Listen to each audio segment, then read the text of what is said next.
Boxing Ego here. If you like this video, make sure you hit the like button and also subscribe to the channel and hit the bell icon on the top of your screen to get notified when the latest new content drops. 1. Showtime Boxing yet again drops the bomb on the boxing community. Stay tuned. What up, Fight World? It's your boy Ego and I'm back with some more boxing. Make sure you smash the like button. Also subscribe to the channel for the latest and greatest in boxing. If you want to become part of the gang notification gang, please hit the bell icon. Shout out to the super chats, channel donations, the Venmo donations, and the Patreon family. We working. Now, I watched the live stream on Showtime Boxing on their YouTube for this big announcement. It's called Boxing Up Front. It was a big announcement they had with marquee fights, and I actually got invited to it, but the logistics got to make sense. Like, even though it's a pretty big event, it's for one day, and I live in California, so it's not really advantageous and logistical to fly to New York and do all the traveling and packing and be there for one day at work. But anyway, I watched it, and they announced some marquee fights. Some we already knew about it, some were speculation, and some we probably didn't know about. And man, they're killing. Without further ado, let me just run through the fights. I'm going to go through it kind of quick. The Showtime YouTube has the whole press conference in case you want to watch it. February 17th, Danny Garcia, Brandon Rios. We knew about that. Also a championship fight as a co-main event. You have a rematch between David Benavidez and Ron Gavril of TMT, which if you watch the first fight was good. March 3rd, Deontay Wilder versus Luis King Kong Ortiz. I made a video yesterday. Jermall Charlo is fighting Hugo Centeno Jr. in an eliminator for the WBC interim belt. So theoretically, the winner of Charlo Centeno Jr. should be in line for a Canelo versus Golovkin winner, whoever has that WBC belt. That's March 3rd. March 10th, the rescheduled Mikey Garcia versus Sergey Lipinets. Also another good rematch on the co-main event. Rances Barthélemy versus Kirill Relik Part 2. Now this is a new one which we didn't know, but it was looking like the fighters wanted it. And that's Erislandy Lara unifying with Jared Swift-Hurd. April 7th. That's a damn good fight. That's a good fight. Now my takeaway from this, I never seen both of them like face off, even though they're on the same card, that 154-pound card with Charlo and Erickson Lubin and all that. I don't remember seeing them directly face off because they had other opponents. And Hurd looks huge next to Erislandy Lara. I was very surprised by that. I think stylistically it's a good fight. Lara he's a tactician, very technical, very economical. He likes to fight his own pace. But the biggest thing that's giving him issue, guys who can pressure him, you know what I mean, make him uncomfortable, make him work at a pace. And that's the same with a lot of the Cuban fighters with that style. Like you look at the fights with Angulo made it a tough fight, knocked him down twice. Canelo was losing at first, but then he started pressuring Lara to the body, and you've seen Lara's offense taper down in the second half. So that's what Jared Swift-Hurd is known for. But the difference is getting hit with Austin Trout's best punch versus getting hit with that left hand from Erislandy Lara. I don't know how many of those you can take.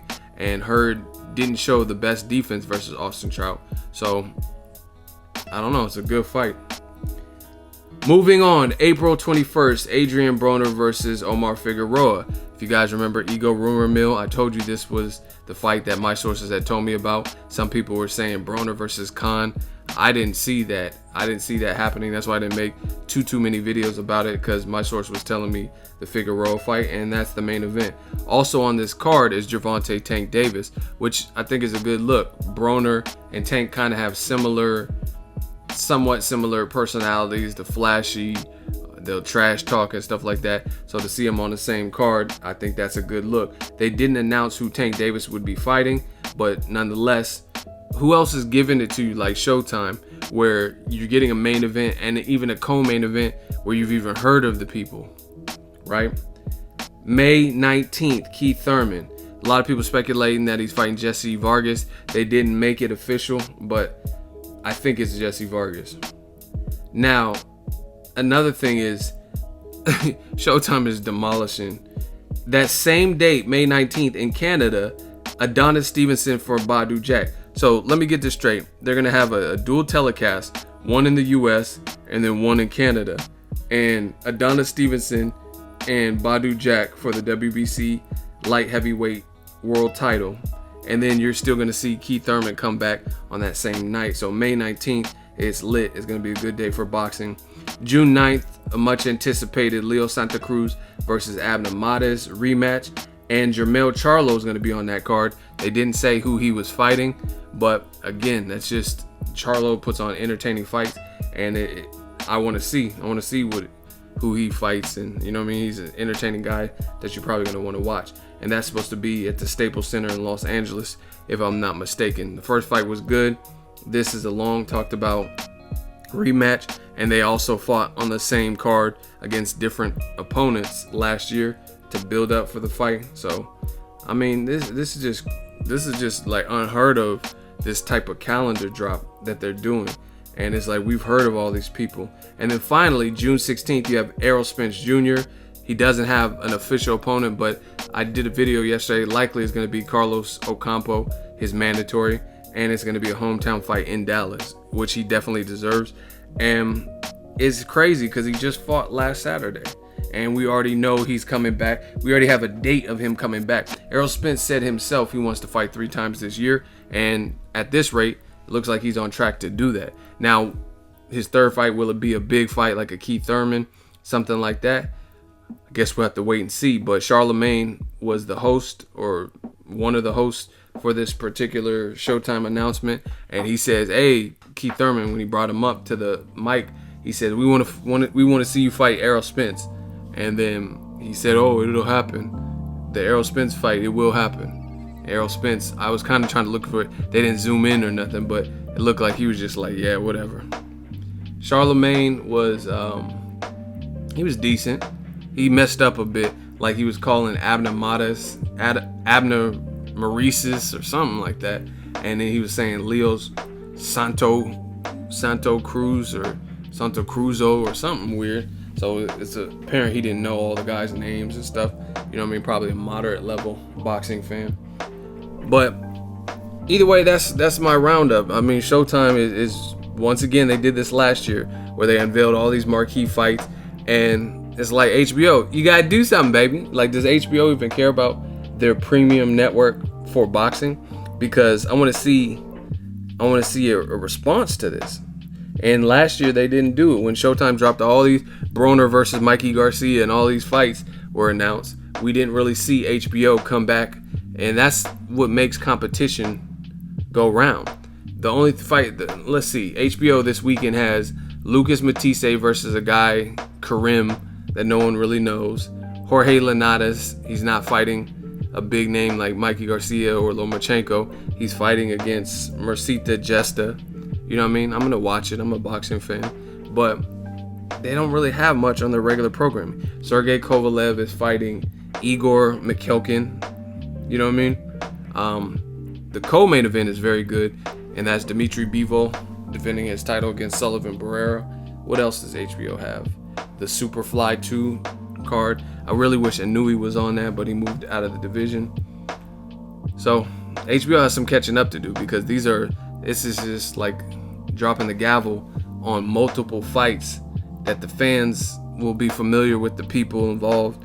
And I guess that's what happens when you have the stable to do it. A lot of people see, this is why I don't even like reading too many comments and stuff, because it's just a bunch of immaturity and stupid shit. Like, I was on the stream listening, you know what I mean, just looking in the comment feed, the chat, and people were just talking stupid and reckless, and some people were saying HBO's killing Showtime. How? You know what I mean? This is why we have the hot seat, people. Because you're not going to just say that crazy stuff on my live chats without backing it up. I can't see how HBO is killing Showtime at all.